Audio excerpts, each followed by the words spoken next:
வணக்கம். திரையரங்கம். அபியந்தர குற்றவாளி. இது ஒரு மலையாள திரைப்படம். இந்த திரைப்படத்தினுடைய இயக்குனர் சேதுநாத் பத்மகுமார். இவருக்கு இது முதல் படம். இந்த திரைப்படத்தினுடைய கதாநாயகனாக நடித்திருப்பவர் ஆசிஃப் அலி. கதாநாயகியாக நடித்திருப்பவர் துளசி ஹரிதாஸ். படம் முழுக்க காவல் நிலையத்திலும் நீதிமன்றத்திலும் நடப்பதை போன்ற காட்சிகளை கொண்ட திரைப்படம் இது. படத்தினுடைய ஆரம்பத்திலேயே இந்த படத்தினுடைய கதாநாயகனான சகாதேவ் கதாபாத்திரத்தில் வரக்கூடிய ஆசிஃப் அலி அவருக்கும் நயனா என்ற கதாபாத்திரத்தில் வரக்கூடிய துளசி ஹரிதாஸுக்கும் திருமணம் நடந்துடும். 100 பவுன் வரதட்சணை கொடுப்பார்கள் மணமகள் வீட்டில். அவங்க 2 பேருக்கிடையே ஹனிமூன் கூட நடக்கலை. இவங்க 2 பேரும் ஒரு நாள் கூட நெருக்கமாக இருந்ததில்லை. ஆசிஃப் அலி முயற்சி செய்யக்கூடிய தருணங்களிலெல்லாம் ஏதாவது காரணத்தை சொல்லி அந்த பொண்ணு அதை தள்ளி போட்டு, இல்லாட்டி எனக்கு தூக்கம் வருதுன்னு போய் படுத்து, இப்படியெல்லாம் ஆகி அப்படிப்பட்ட எந்த விதமான நெருக்கமான காட்சிகளும் அவர்கள் இருவருக்கும் இடையே உண்டாகவே இல்லை. இப்படியே 10 நாள் கடந்து போயிடுச்சு. ஆசிஃப் அலிகிட்டேருந்து கோபிச்சுட்டு அவங்க அப்பா அம்மா வீட்டுக்கு அந்த பொண்ணு போயாச்சு. அதற்கு பிறகு வக்கீல் நோட்டீஸ் வருது. விவாகரத்து கேட்டு காவல் நிலையத்தில் ஆசிஃப் அலியை கூப்பிட்டு விசாரிக்கிறாங்க. அந்த நகை மேலே ஆசைப்பட்டு தான் அந்த பொண்ணை கல்யாணம் பண்ணீங்க அப்படின்னு சொல்கிறாங்களே. நான் ஆசைப்பட்டு இல்லை, நாங்கள் டவுரின்றதெல்லாம் கேட்கவே கிடையாது, அவங்க கொடுத்தாங்க, அவ்வளோதான். அந்த 100 பவுன் நகையை நான் திருப்பி தர்றதுன்னா தாராளமாக நான் திருப்பி தந்துடுறேன்னு சொல்லிட்டு அந்த 100 பவுன் நகையும் திருப்பி கொடுத்தாச்சு. காம்பன்சேஷன் அப்படின்ற ஒன்று இருக்குல்ல, அந்த காம்பன்சேஷன் பணம் ஒவ்வொரு மாதமும் ஆசிஃப் அலி தனக்கு தர வேண்டும் அப்படின்ற மாதிரி இப்படியெல்லாம் காவல் நிலையத்துக்கு புகார் கொடுக்கப்பட்டு நீதிமன்றத்தில் போய் இது விசாரணை நடைபெறுகிறது. அந்த நீதிமன்றத்தில் நயனா என்ற கதாபாத்திரத்தில் வரக்கூடிய அந்த துளசி ஹரிதாஸுக்காக வாதாடுபவர் நடிகர் ஜெகதீஷ். இப்போ தன் சார்பாக ஒரு வக்கீல் வேணும் அப்படின்னோடனே அந்த ஊரில் பிரபலமாக இருக்கக்கூடிய ஒரு வக்கீலை நேரடியாக போய் பார்த்து ஆசிஃப் அலி தன்னுடைய வழக்கிற்கு அவர் நீதிமன்றத்தில் வாதாட வேண்டும் அப்படின்னு கேட்டுக்கிறாரு. அந்த வக்கீலும் அதற்கு சம்மதிக்கிறார். அப்போ ஆசிஃப் அலியை கூப்பிட்டு விசாரிப்பாங்க, அந்த துளசியை கூப்பிட்டு விசாரிப்பாங்க. இந்த விஷயங்கள் எல்லாமே நடக்கும் இல்லையா. ஒரு நாள் சீனியர் வக்கீலான ஜெகதீஷ் வரமாட்டார், இன்றைக்கி வரமாட்டார் அப்படின்னு நினச்சிக்கிட்டு, அதே நேரத்தில் இவருக்காக ஆசிஃப் அலிக்காக வாதாடக்கூடிய அந்த வக்கீலுக்கு வேறு வேலை இருக்குது அப்படின்றதுனால அவர் தன்னுடைய உதவியாளராக இருக்கக்கூடிய ஒரு இளம் பெண்ணை அங்கே அனுப்பி விட்டுருவார். அன்றைக்கி என்னன்னா நீதிமன்றத்துக்கு ஜெகதீஷ் வந்துடுவார். ஜெகதீஷ் வந்தவுடனே இந்த பொண்ணு இதுக்கு முன்னாடி வாதாடினதே கிடையாது, நீதிமன்றத்தில் எந்த வழக்கிற்காகவும் அவள் பேசினதே கிடையாது, அப்படிப்பட்ட அனுபவமே அந்த இளம் பெண்ணுக்கு கிடையாது. இப்போ ஜெகதீஷ் வந்துட்டாருன்னு அந்த பொண்ணு அப்படியே ஆடி போயிடுவாள். இப்போ ஜெகதீஷ் மடக்கி மடக்கி கேள்விகள் கேட்டு அப்படின்னு இந்த பொண்ணால் பதிலை பேச முடியாது. இப்போ ஆசிஃப் அலியை நேரடியாக ஸ்ட்ரைட்டாகவே அவரே கோதாவில் இறங்கிடுவார். 498A அந்த பிரிவின்படி dowry harassment and domestic violence அந்த பேட்டர்னில் இருக்கக்கூடிய அந்த விஷயத்தை நேரடியாக என்னென்ன சொல்லணும்னு நினைக்கிறாரோ அதை ஆசிஃப் அலி ஃபுல்லாகவே சொல்லுவார். அதாவது இந்த மாதிரி நீதிமன்றத்தில் நடக்காத சம்பவங்கள், செய்யாத தவறுகள், அப்படிப்பட்ட சம்பவங்களே நடக்காமல் இருக்கக்கூடியதில் ஆண்கள் மீது பழி போட்டு பெண்கள் இதை மாதிரி நீதிமன்றத்தில் வழக்கை தொடுத்து இப்படிலாம் ஆகி பல ஆண்கள் பாதிக்கப்படுகிறார்கள், பாதிக்கப்பட்டு கொண்டே இருக்கிறார்கள்.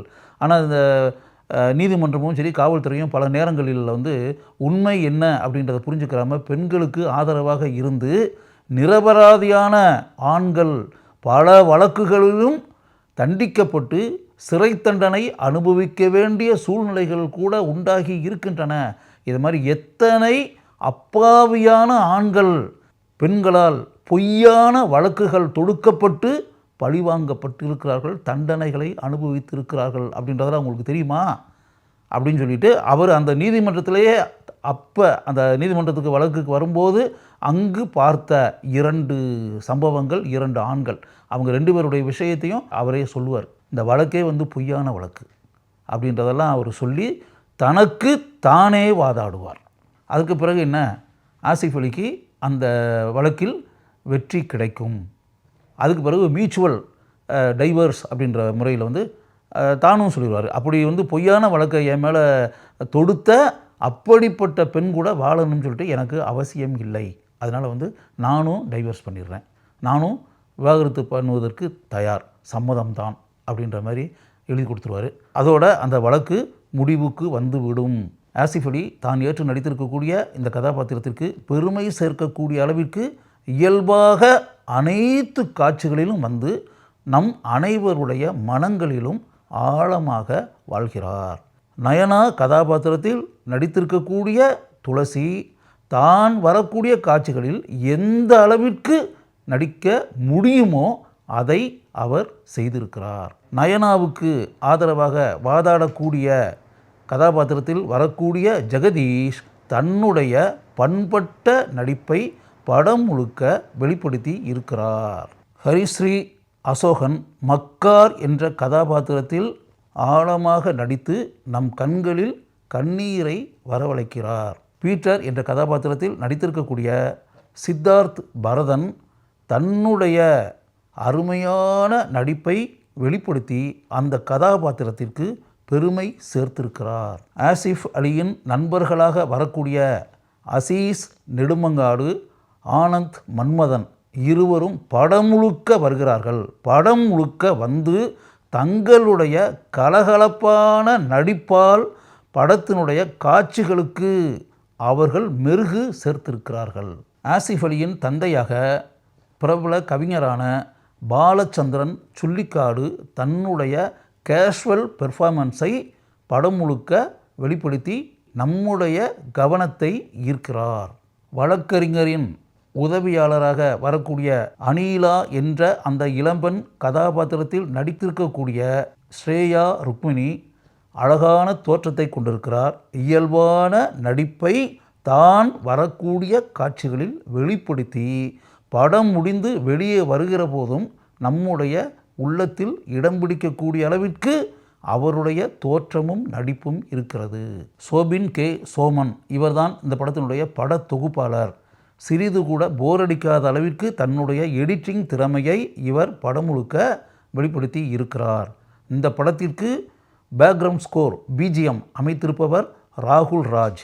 கதையினுடைய கதை ஓட்டத்திற்கு எந்த அளவிற்கு பின்னணி இசை இருக்க வேண்டுமோ அதை நன்கு உணர்ந்து இந்த படத்தினுடைய இசையமைப்பாளர் தன்னுடைய பங்களிப்பை செய்திருக்கிறார். அஜய் டேவிட் காச்சிப்பள்ளி இவர்தான் இந்த படத்தினுடைய ஒளிப்பதிவாளர்.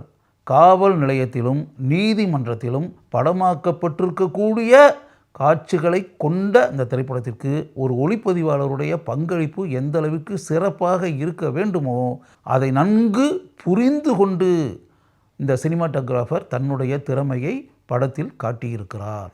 சேதுநாத் பத்மகுமார் இவருக்கு டைரக்ஷன் என்ற வகையில் இது முதல் படமாக இருந்தாலும் கனமான கதை கருவை கொண்ட ஒரு திரைப்படத்தை இயக்கியதற்காக நான் இவரை முழு மனதுடன் பாராட்டுகிறேன்.